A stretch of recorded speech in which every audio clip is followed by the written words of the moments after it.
원숭이들을 통해서 뭔가 좀 웃으면서 우리가 한번 생각해 볼 문제도 있을 것 같아요.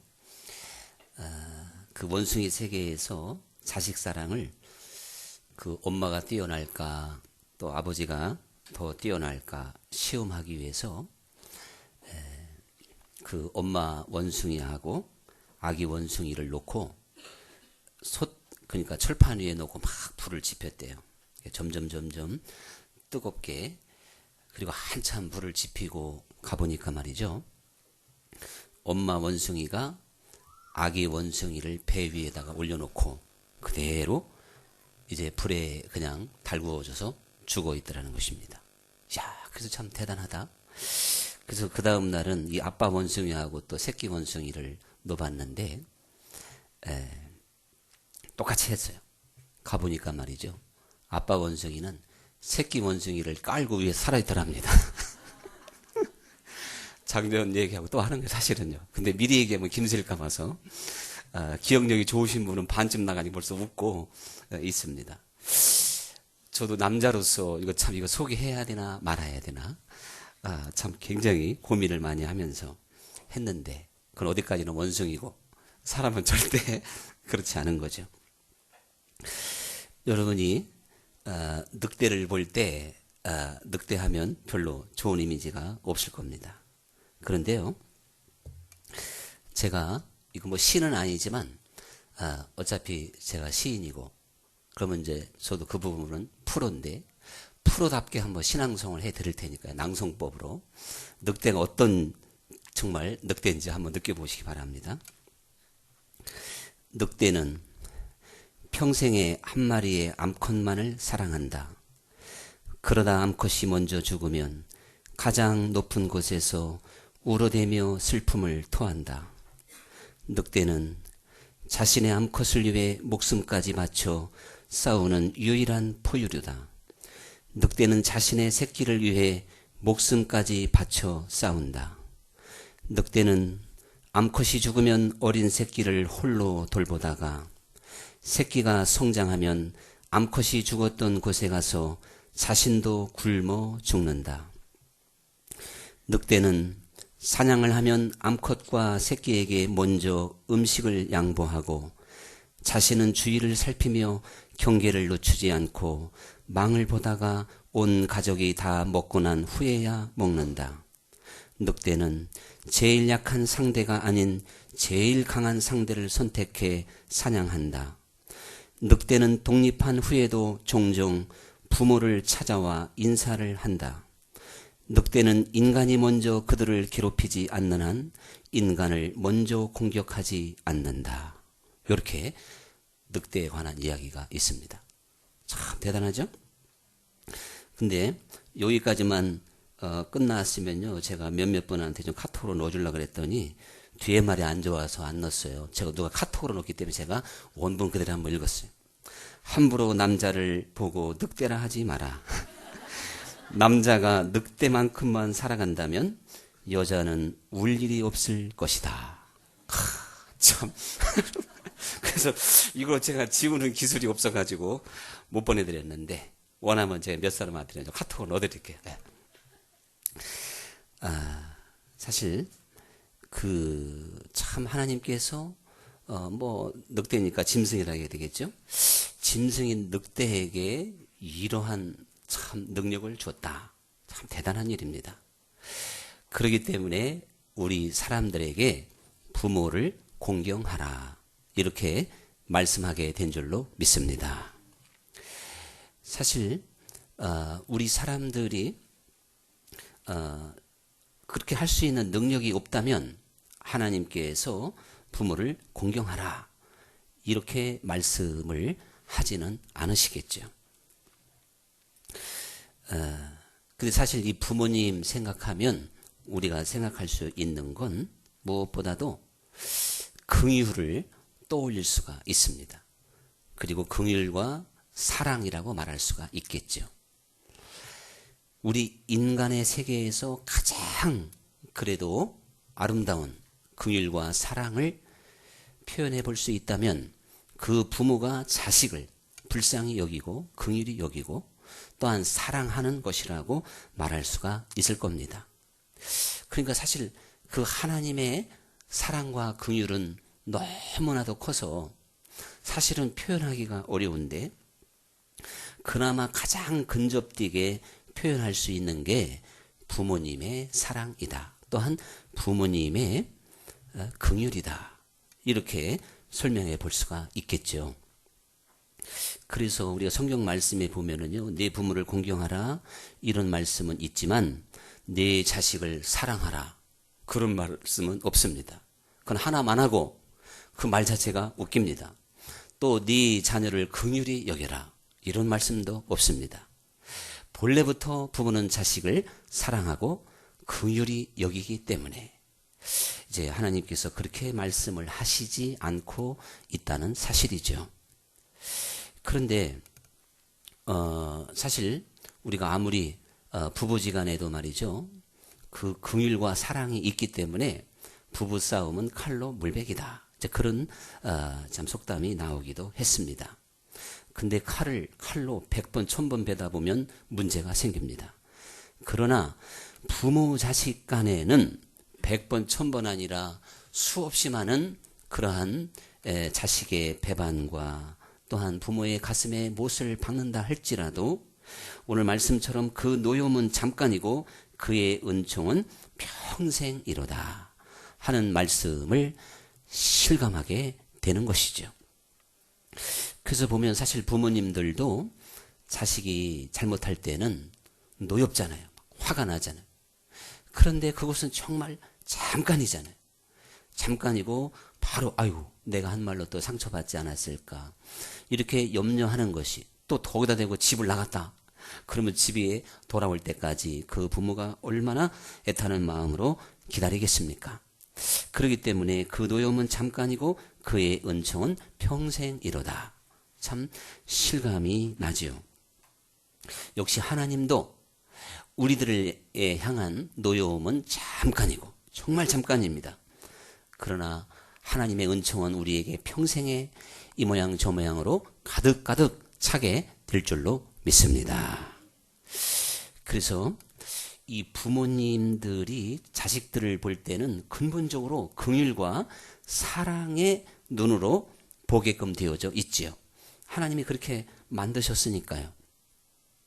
그래서 우리가 여러분 한번 탕자의 비유를 한번 생각해 보십시오. 그 탕자가 말이죠. 성경에는 그렇게 나와 있지는 않지만 아버지의 제가 그냥 홧김에 가만히 생각해 맞죠. 노여워서. 그런데 죽어서 막상 또 안 갈 줄 알았더니 떠나고 난 다음에는 또 노심초사 이제 기다리잖아요. 그러니까 잠깐 노여웠지만 그러나 결국 돌아올 때까지 그를 긍휼로 사랑으로 보고 있었기 때문에 거지가 돼서 왔지만 아무 개의치 않고 지난 날은 다 잊어버리고 그냥 와락 끌어안게 된 것입니다. 또 그런가 하면 우리가 이삭의 이야기를 이렇게 생각해 보면 말이죠. 이삭이 야곱이 자기를 속이고 에서처럼 위장하고 들어와서 축복을 다 받았을 때 이삭이 막 너무너무 분개했어요. 그런데 바로 이삭은 그 노여움은 잠깐이고 야곱에 대한 긍휼과 사랑이 다시 그 마음을 차지하게 됩니다. 그래서 에서가 와서 장자권을 달라고 했지만 그 마음이 냉정할 수밖에 없었던 것이고 에서는 그 이후로 20년 동안 칼을 갈았지만 이삭은 축복을 주고 속은 것에 대하여 잠시 동안 분노했고 노여웠지만 이제 야곱을 살리기 위하여 외삼촌 집까지 이렇게 피신시키는 좋은 작전을 또 엄마와 함께 가르쳐 주기도 했던 것입니다. 그러면서 야곱을 떠나 보내놓고 그 야곱이 돌아오기까지 그리고 형 에서의 마음을 풀어주기 위하여 이삭이 참 사실은 많은 노력을 했을 것이다. 쉽게 우리가 상상해 볼 수가 있는 겁니다. 정말 어느 가정이건 부모님에게 뭔가 잘못한 것이 많다든가 또한 어색한 관계가 됐을 때 그 자식이 뭔가 뉘우치기도 전에 이미 긍휼과 사랑으로 볼 수 있는 눈이 있는 게 사실입니다. 종종 요즘에는 미디어 시대다 보니까 참 특별한 이야기가 소개되어서 좀 우리가 오해가 될 수도 있는데요. 그런가 하면 저는 손자 손녀가 없어서 모르겠지만 손자 손녀를 봤을 때 그 긍휼과 그 사랑은 부모 입장에서 보는 거하고 근본적으로 다르겠죠. 자, 이렇게 우리가 생각해 보면서 정말 하나님의 사랑과 긍휼이 그 얼마나 대단한가 이것을 생각해 볼 수 있을 텐데, 그런데 놀랍게도 하나님께서는 너희의 그러한 긍휼과 사랑은 하나님 보시기에 악한 것이다, 이렇게 표현하고 있잖아요.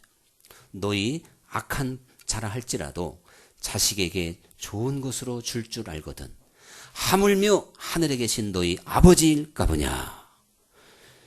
우리의 진짜 아버지여 어머니가 되시는 그 하나님은요, 자식이 부모가 아니면 할아버지 할머니가 그 자식에게나 손자 손녀에게 베푸는 사랑과 긍휼을 하나님의 것에 비하면 악한 것이라 할 정도로 지금 이렇게 표현하고 있다면, 정말 우리는 이 어버이 주일에 무엇보다도 하나님의 긍휼과 그 사랑을 깊이 생각해 볼 수 있는 축복의 시간이 되어야 될 줄로 믿습니다.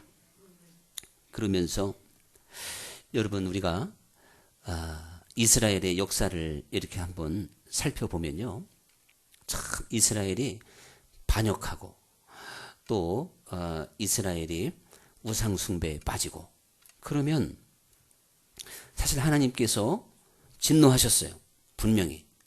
근데 그것은 항상 잠깐이었고, 그 백성이 회개하고 돌아왔을 때 하나님은 모든 것을 다 잊어버리고 정말 하나님의 그 등 뒤로 돌리시고 깊은 바닷속으로 집어 던지시며 이스라엘 백성들을 안아주시고 받아주셨던 것을 볼 수가 있습니다. 그래서 선민이요 택한 민족이었던 이스라엘의 역사는 하나님의 진노와 하나님의 회복을 거듭하면서 이제 계속 이어졌고 마침내 그리스도께서 이 땅에 오셨던 것을 볼 수가 있습니다. 우리 한 사람의 일생을 본다 할지라도 사실 우리가 온전하여 하나님 앞에 영광을 돌리기까지 얼마나 많은 용서가 우리에게 필요하겠습니까? 하나님의 긍휼과 자비가 우리에게 필요하겠습니까? 그래서 우리는 많은 시간을, 정말 우리가 부족하고 연약하지만 하나님은 끊임없는 긍휼과 사랑으로 우리를 품어주시기에 우리에게 소망이 있고 희망이 있는 줄로 믿습니다. 여러분, 성경을 보면 우리가 정말 우상 숭배의 대명사가 누구냐면 아합 임금입니다. 아합. 자, 그런데 놀랍게도 하나님의 선지자가 아합에게 이제 하나님의 말씀을 전해주죠. 그래서 이제 그 아합의 집이 그냥 초토화되는 그러한 예언을 하게 됐을 때 아합이 사흘을 금식을 합니다. 그리고는 행보도 천천히 걸으면서 이제 회개하게 돼요. 그러니까 하나님께서 선지자에게 네가 저 아합을 보느냐, 행보도 천천히 하며 내게 진정으로 회개하고 있구나. 그러면서 아합의 시대에는 내가 이 심판을 내리지 아니하리라. 이야, 이건 정말 충격입니다. 그런데 저는 열왕기하를 보면서 그것보다도 더 엄청난 하나님의 긍휼과 사랑을 사실 보게 되었어요. 그것은 바로 무엇이냐면 므낫세 임금의 이야기인데요. 므낫세가 남유다의 왕으로서 정말 남유다의 어떠한, 저 북이스라엘은 아합이라면 남유다는 이 므낫세라고 할 만큼 우상 숭배가 강했고 사술과 온갖 정말 죄를 그 유다 땅에 다 퍼뜨렸습니다. 그래서 하나님께서 한 선지자를 통하여, 그 선지자 이름이 안 나와 있는데, 이제 또한 하나님께 진노하는, 유다 온 땅을 다 우상의 나라로 만들었으니까요. 그렇게 이제 하나님께서 말씀하셨고 또 포로로 잡혀가게 만들었는데, 그 포로의 땅에서 진심으로 회개하고 하나님을 바라보니까 하나님께서 므낫세의 왕권을 다시 회복시켜 주시고 유다로 돌아오게 해서 또 임금이 되게 만들었던 걸 보게 됩니다. 참으로 놀라우신 하나님인 줄 믿습니다. 성경에 이게 성경 이야기 아닙니까? 뿐만 아니라 우리의 삶 속에서도 얼마든지 고백할 수 있는 내용이 될 줄로 믿습니다. 하나님께서 우리 한 사람에 대하여 우리를 긍휼히 여기시고 사랑의 눈으로 보는 것을, 이것을 내가 이해하고 이것을 내가 믿을 수만 있다면 우리의 삶이 얼마나 행복할까요? 그 사람은 안 깨질래야 안 깨질 수 없는 것이고 변화되지 않을래야 변화되지 않을 수가 없을 겁니다.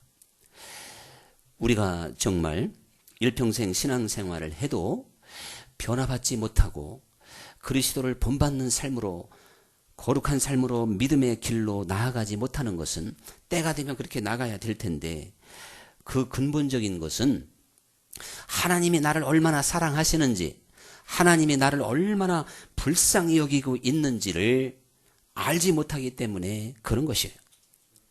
그래서 하나님이 나를 사랑하고 하나님이 나를 불쌍히 여긴다고 하는 것을 깨닫는 순간 우리는 기뻐 뛰며 주를 보게 되는 것이고 감사로 가득 찬 찬양을 할 수가 있는 겁니다. 누가복음 7장에 보면 예수님께서 과거에 나병 환자였던 시몬의 집에 들어가셔서 음식을 잡수시게 됐습니다. 그런데 거기에 한 여인이 예수님의 발에 막 눈물을 흘리면서 머리털로 또한 발을 이렇게 씻고 예수님께 정말 감사와 사랑의 표시를 하고 있습니다. 그때 바리새인이 그것을 보고 판단하고 비판하니까 예수님께서 그 주인인 시몬에게 질문을 합니다. 시몬아, 한 사람이 500데나리온의 빚을 졌고 한 사람은 50데나리온의 빚을 졌는데 두 사람이 똑같이 한순간에 탕감을 받았다. 그런데 누가 더 감격하고 누가 더 탕감한 사람에 대하여 그 사람께 고맙게 여기겠느냐, 이렇게 질문을 하게 되죠. 이에 대한 대답은 말할 필요도 없이 많이 탕감받은 자니이다. 즉 500데나리온을 탕감받은 자니이다. 우리도 이렇게 대답을 하게 될 텐데, 예수님께서 정답을 말씀하고 있는 시몬에게 사함 받은 것이 작은 자는 하나님을 작게 사랑할 것이고 사함 받은 것이 큰 사람은 하나님을 크게 사랑할 것이다. 이렇게 말씀을 하게 됩니다. 여러분, 이것은 뭐 죄를 많이 지어서 용서받은 사람이 더 사랑한다는 거 아닙니다. 물론 죄가 더한 것에 은혜도 더하다는 말씀과 그 맥이 통하는 이야기지만, 우리가 하나님의 사랑과 긍휼을 깨달으면 깨달을수록 정말 더 많이 사함을 받은 사람처럼 감격을 누릴 수가 있는 거예요. 여러분, 전능하신 그 하나님, 그리고 능치 못함이 없는 그 하나님이 나를 불쌍히 여기고 긍휼히 여기고 있다면 이 얼마나 사실은 감격적인 일이겠습니까? 우리의 삶에 아무런 문제가 없을 것이며 또한 우리가 이기지 못할 것도 없을 것이며 우리의 심령이 깨뜨려지고 바스러지고 그래서 우리가 부드러워져서 또한 우리도 하나님을 사랑하게 되는 거예요. 내가 지금 하나님을 사랑하지 않고 있다면 하나님의 사랑과 긍휼을 이해하지 못했기 때문에 그런 것입니다. 또한 우리가 우리의 이웃을 바라보며 누구든지 노여움은 잠깐 가질 수 있어요. 웨슬리의 일기에도 나오고 아무리 온전케 된 사람이라 할지라도 노여움이 있습니다. 그러나 그것은 참으로 잠깐입니다. 그리고 바로 긍휼과 사랑의 눈으로 볼 수 있는 실력이 진정한 그리스도인이라면 있는 겁니다. 그래서 하루 해가 지기 전에 분을 풀어라. 이렇게 분을 내어도 이렇게 말씀하고 있는 것이죠. 여러분, 우리는 이제 하나님의 그 사랑의 세계로 부름을 받은 자고 우리의 아버지가 되시고 어머니가 되시는 그 하나님이 우리를 한없는 긍휼로 품어주시는 은총의 세계로 부름받은 이들입니다. 우리는 그 은혜를 먹고 마시고 있고 누리고 있는 자들입니다. 그러므로 여러분, 우리는 반드시 그리스도 안에서 그러한 긍휼과 사랑을 나타낼 수 있는 사람이 되어야 되는 거예요. 우리가 하나님을 아버지라 부르면서 하나님께 은혜를 받았다고 하면서 우리에게 긍휼과 사랑이 없으면요, 사실은 하나님과 아무 상관이 없다는 것이죠. 그래서 팔복의 말씀도 긍휼히 여기는 자는 복이 있나니 저희가 긍휼히 여김을 받을 것이요. 왜 이렇게 말씀이 되어 있을까요? 우리에게 무슨 긍휼이 있다고, 우리에게 무슨 사랑이 있다고. 우리 한 사람 한 사람 보면 쌀쌀맞고 강팍하고 매몰차고 참 꿈에 나타날까 봐 무서운 사람도 있을 수 있어요. 자, 우리가 아무리 그렇게 하나님의 형상을 잃어버리고 정말 감으로 메마른 땅처럼 강팍한 심정으로 건들기만 하면 폭발할 것 같은 사람이라 할지라도 하나님은 그러한 사람들을 부르셔서 끊임없는 사랑과 긍휼을 입혀주심으로 말미암아 마침내 우리로 하여금 긍휼히 여기는 사람, 또한 사랑할 수 있는 사람으로 만드시는 줄 믿습니다.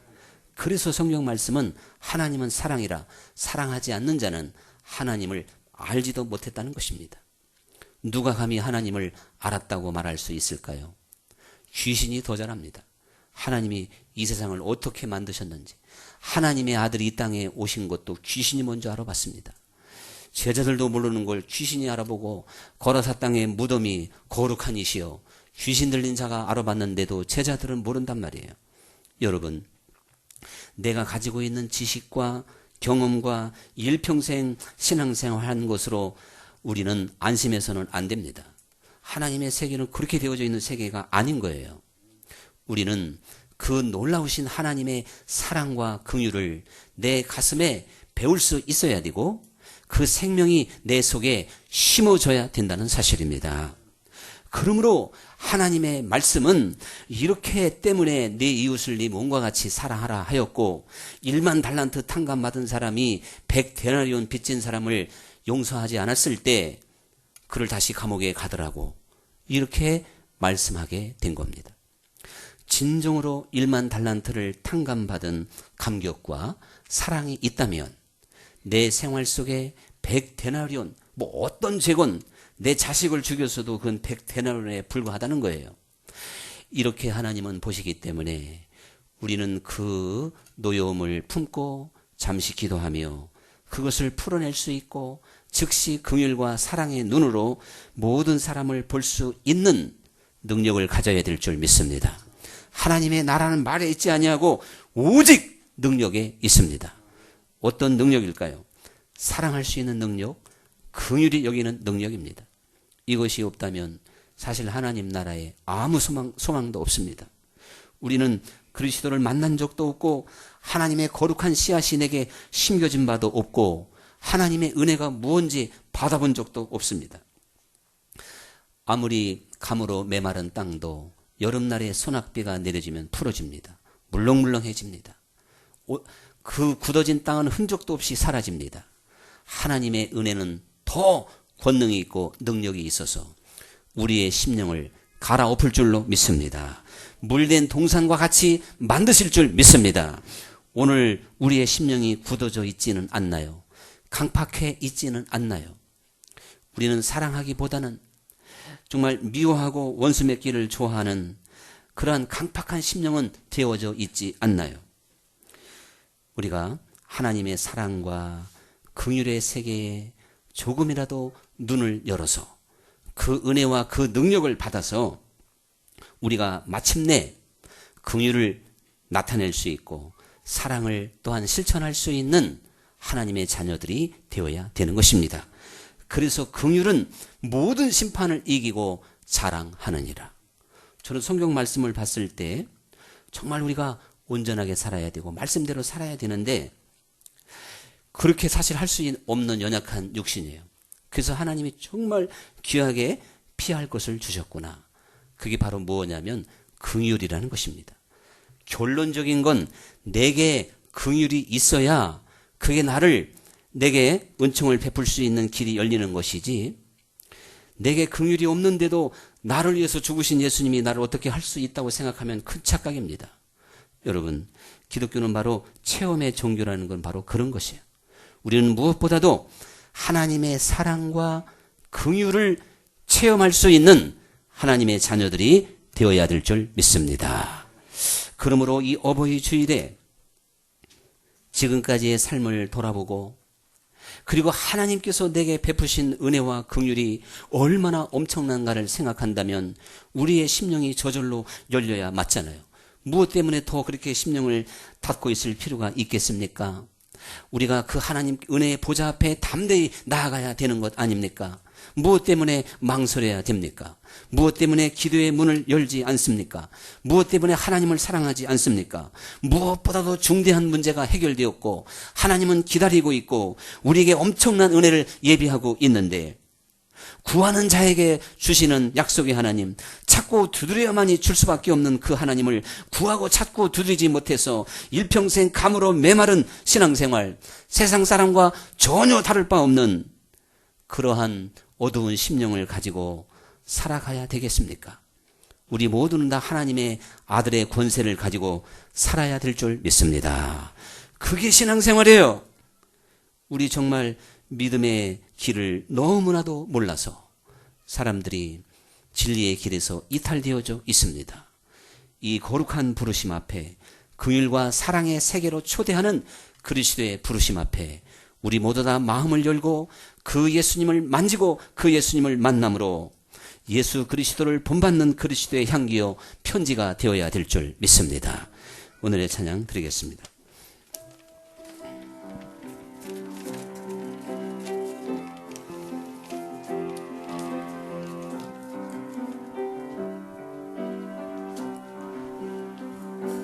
주를 멀리 떠나 살면서 세상 죄에 지친 이 몸이 방자처럼 갈 길 모르고 몸도 마음도 병들었다고 온갖 죄와 허물 속에 방황하던 그 길 버리고 주님 앞에 나올 때에